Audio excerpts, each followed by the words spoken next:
It's a typical day in Laulora, a village in rural East Timor. Here, most men are farmers, but raising livestock isn't enough to feed a whole family.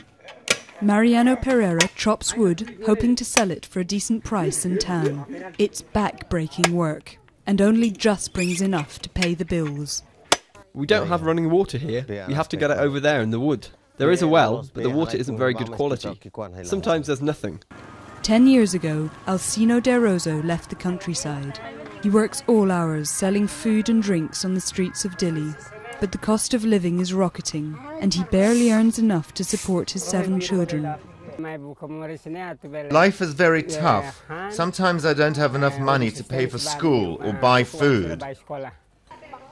When she isn't looking after her family, Delfina Madeira walks several miles along the old road to Dili. She's a student, and despite the 40% unemployment rate among young people, she hasn't given up hope. Almost half the population in East Timor lives under the poverty line.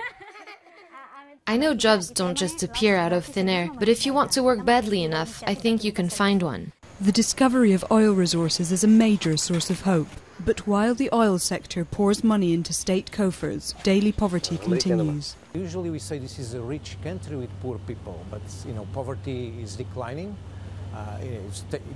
There's the oil resources. The government is just starting to invest the oil resources in the economy, and we expect the trickle-down impacts to be felt quite quickly.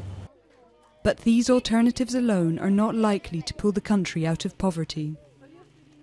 Several NGOs predict that in 10 or 15 years' time, East Timor's oil resources could already have run dry.